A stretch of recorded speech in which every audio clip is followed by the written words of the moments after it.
Alicheza vizuri sana, mpango ulikuwa ni mzuri sana. Sababu ya timu yake kushindwa kuweka mpira kimiani ni ipi? Kocha Steven Barker ameweka wazi. Thank you and good evening. Nadhani hasa kipindi cha kwanza tulikuwa na timu bora zaidi kwa mbali. Tulicheza kwa mtindo tunaotaka kudhibiti kasi ya mchezo na tulikuwa na nyakati nzuri sana. Tulipokuwa na umiliki wa mpira tulitengeneza nafasi kadhaa za nusu hatari katika kipindi hiko cha kwanza. Kwa takriban dakika 40 za mwanzo kulikuwa na timu moja tu iliyokuwa inacheza vizuri. Dakika 5 za mwisho wao walipata udhibiti kidogo. Tulipoteza mipira kiurahisi mara moja au mara mbili. Hiyo dakika hizo za mwisho hazikuwa na udhibiti kama dakika 40 za awali. Kipindi cha pili huenda akikuwa na udhibiti mkubwa kama tulivyotamani, lakini bado nilihisi sisi tulikuwa timu bora zaidi. Tulionekana kuwa na uwezo mkubwa wa kutengeneza nafasi na kufunga. Bila shaka walikuwa tishio kwenye mashambulizi ya kustukiza, hasa pale tulipopoteza mipira eneo la kiungo. Ni timu nzuri sana kwenye mpito ya haraka na wana wachezaji wenye ubora. Hivyo hilo lilikuwa ni tukio la hatari kwetu. Hata naifu kuna wachezaji wengi wapya kwenye kikosi na benchi la ufundi. Tumekuwa pamoja kwa miezi miwili tu. Tumecheza mechi nyingi na kusafiri sana. Hatujapata muda mwingi wa mazoezi. Kwa hiyo naweza tu kujivunia kila ambacho wachezaji wamekionyesha kwa nidhamu kubwa sana, kujituma, nguvu na kasi waliojitolea uwanjani.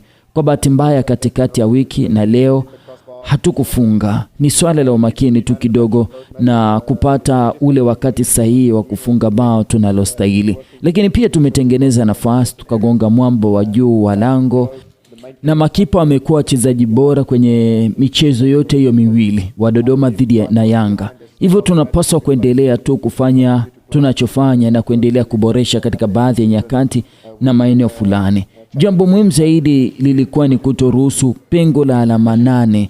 Nafikiri hilo lingefanya mambo kuwa magumu sana. Kwa sasa tofauti ni alama 5 na bado kuna mechi nyingi sana za kuchezwa. Tukiendelea kucheza hivi, naamini kwa dhati kwamba mwisho wa msimu tutakuwa tunapigania ubingwa. Nafasi ya kujiamini inatokana na kiwango cha uchezaji wetu. Young Africans ni timu nzuri sana. Wametoka kupata ushindi dhidi ya Simba mara kadhaa hivi karibuni. Ni mabingwa ligi na kombe.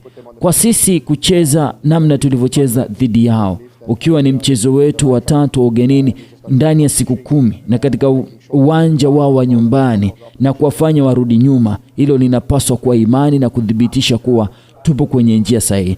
Tunachopaswa ni kuendelea kusukuma mbele na kuhakikisha tunapata wala na kuwa juu ya wapinzani wetu na tunatumia vizuri nafasi hiyo. Ndiyo, bila shaka naamini kwa 100% tofauti ya alama 5 ni ndogo sana. Tunapaswa kuzipunguza.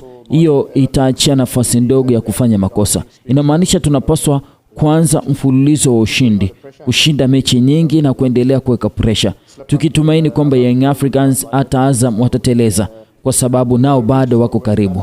Jambo la msingi ni sisi kuonyesha udhibiti, kushinda mechi zetu na kutumaini mwisho wa msimu tutakuwa katika nafasi nzuri ya kupigania ubingwa ama kuwa sehemu ya mbio hizo za taji. Huyu ni kocha Steven Barker ambaye mkeka wake umetiki kwa kucheza vizuri. Kilichoshindikana ni yeye kuweka mpira kimiani. Kama jumba la mikeka tunavyoshinda mikeka kila itwapo leo. Leo kuna odds kabambe, wakati wengine wanasema hakuna mechi za kubeti, sisi kwetu tunasema ushindi ni kila siku. Unachotakiwa kufanya hivi sasa ni kubonyeza hiyo link niliyokuwekea hapo juu kwenye bio yangu. Ukibonyeza hiyo link itakuleta moja kwa moja kwenye group letu la jumba la mikeka, kisha utaanza kutengeneza fedha nyingi sana kupitia mikeka. Leo kuna odds 5, kuna odds 12, kuna odds 20 na ile odds kubwa zaidi odds 34. Zinakusubiri wewe tu. Unachohitaji wewe ni kubonyeza hiyo link ikulete moja kwa moja kwenye group letu, kisha tuanze kutengeneza fedha.